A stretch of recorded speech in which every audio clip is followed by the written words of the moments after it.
Hi, yeah, I'm back again on another update from regarding the Euros. Um, I just want to say I'm a little bit sorry that I did a Euros update on the day that England was playing last. That was last week, um, and that was the Denmark game. And they didn't do so good. Basically, a lot of people,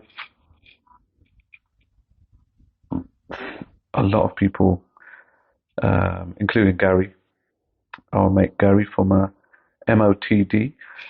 He's made a few comments afterwards. Well, a few of the ex-players have made comments. Rooney, our mate, and our other mate Gary Neville, who did a fantastic job with with Hodgson, didn't he?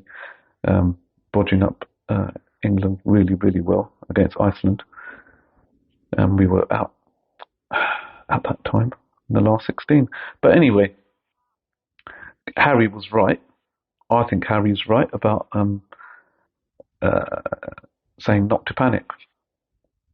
I don't think we have to panic. I did say that in my last podcast as well about when we played Denmark. Um, yes, okay. The outcome of Denmark was pretty bad. The team was they played. He played the same team.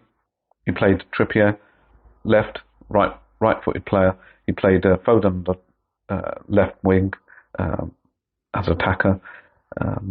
He played Trent Alexander again, experimenting on the right of midfield next to Rice.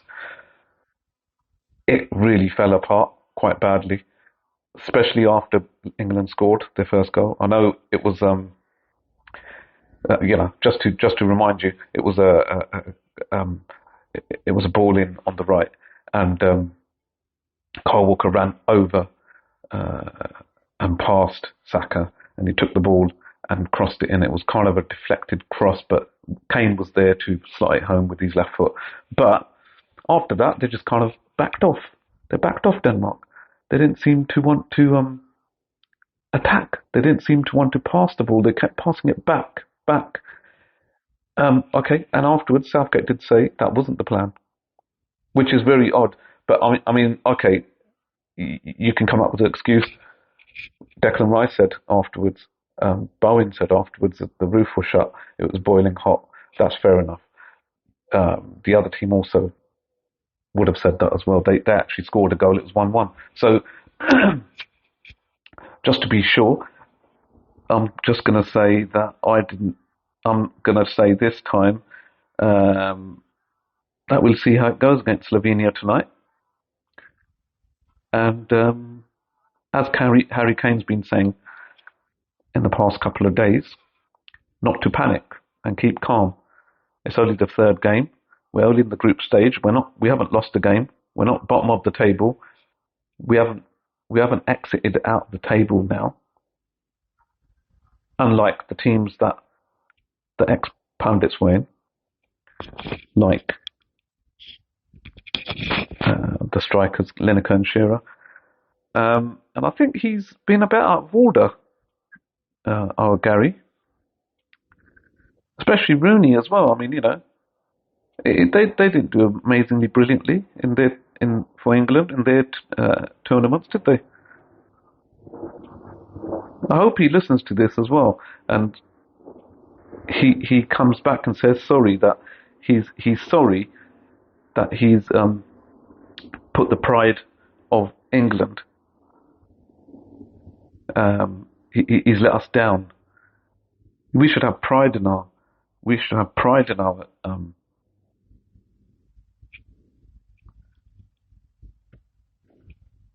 We should have pride in our team. We shouldn't be. We shouldn't be saying afterward, "Oh, the rubbish," and he said the sh. He said the shit word, and it's like, come on. You played with Southgate. Southgate's a very intellectual person. He's probably one of the best managers since we won it in 1966. He's got further in every single competition, World Cups, 2018 semi-final. He's got to the 2020, which was played in 2021 because of COVID. We got to the final of the Euros against Italy. Okay, he still was in the infancy of his managerial career for England, and he didn't make the right substitutions. That's fine. He carried on. After that, at Qatar, he's got to the quarters. They played well. Look at the last Euros in 2020. They didn't play so well in the first two games there in the group stage. They drew one and they won one. Then they won after that, and they were first. And then they played Germany. They beat Germany. They beat Ukraine. They beat Denmark on their way to the final. They were fine. Amazing. So just going to put the volume up a little bit on this Ray track. There you go. It's nice. Low keys track. Anyway, just getting to the point is I'm going to say he's going to change it. It wasn't Southgate's idea. They've got brilliant coaches. Hasselbank's there. You've got a couple of other brilliant coaches, Holland, and they're not panicking. They don't seem like they're panicking.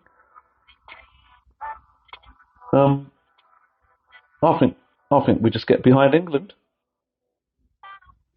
and we see them beat Slovenia tonight. And I think they're through anyway, but we want to get top. I want them to get top because I'm being biased because I'm going to Germany next week. And I want them to be in the quarterfinals. I want them to get an easier game in the final 16, the round of 16.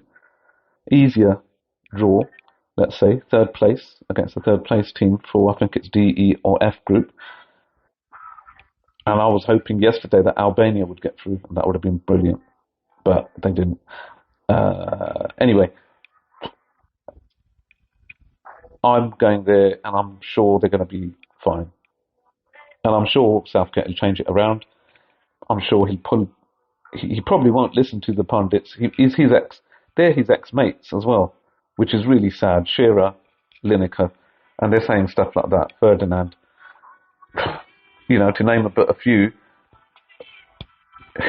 He doesn't. The thing is, they know what it's like to be at the England camp. They know what it's like. They know what kind of pressure the supporters and the journalists put on England. I understand it. They're great players. But he just needs to get the balance right. That's all it is. It's just the balance. All it is the balance in the team. The only way they can do that is putting the right players. He had the right team. He had the right players. He had Luke Shaw. If he had Luke Shaw, who was injury-free, that would have been fantastic on the left, all balanced up. He could put whoever he liked on the left-hand side at midfield. He could have put anyone, because Luke Shaw can run that left side, and he can put the ball in. And then all Foden had to do was tuck in, and he'd been fine. You'd get Foden, Rice, and Bellingham, and you got Kane coming in.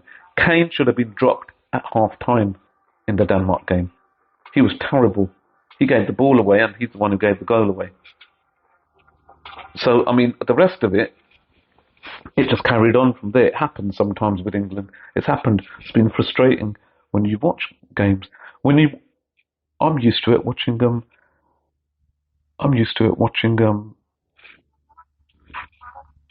West Ham.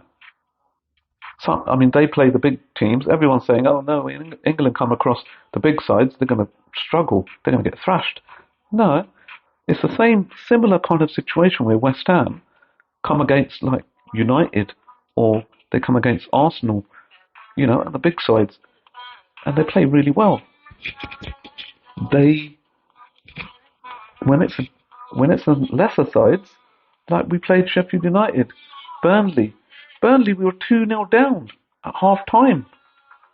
2-0, terrible.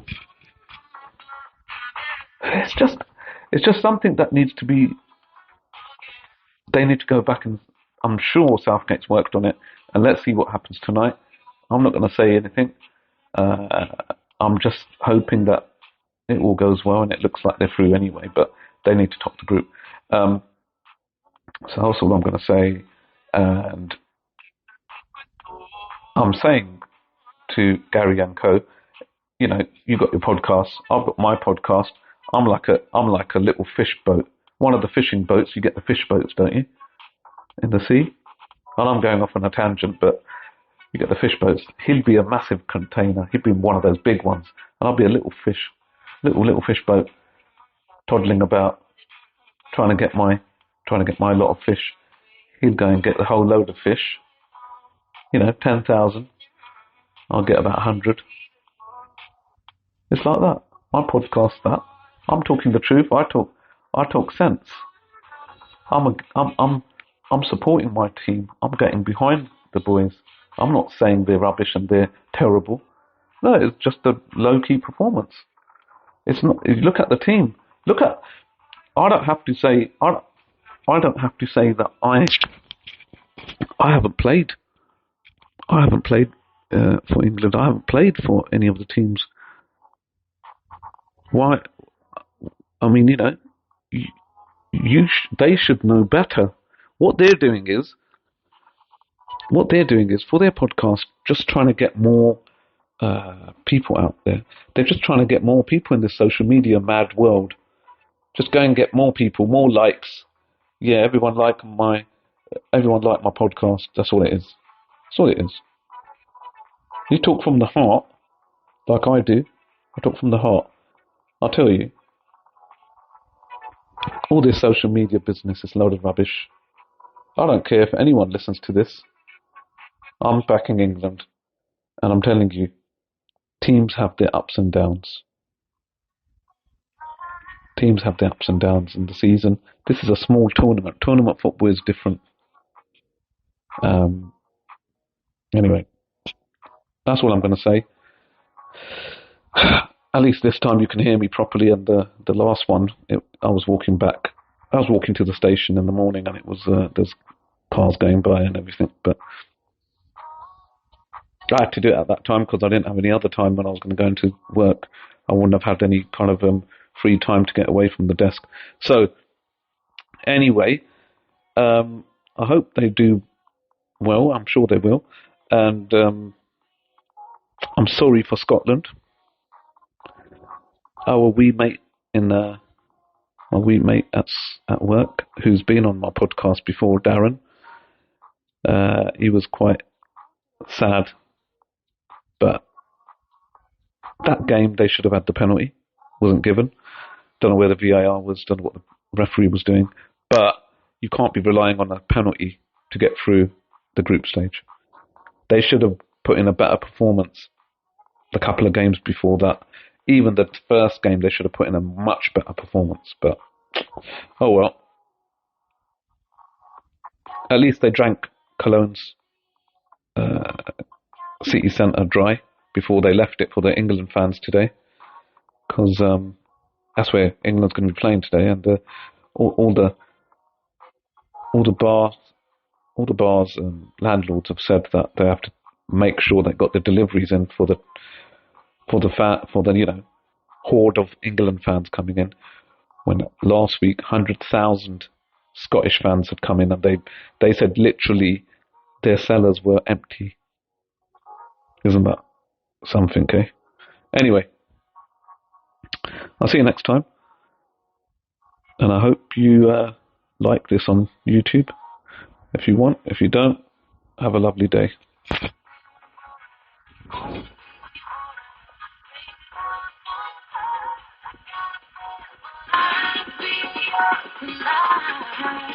But I wanna be yours.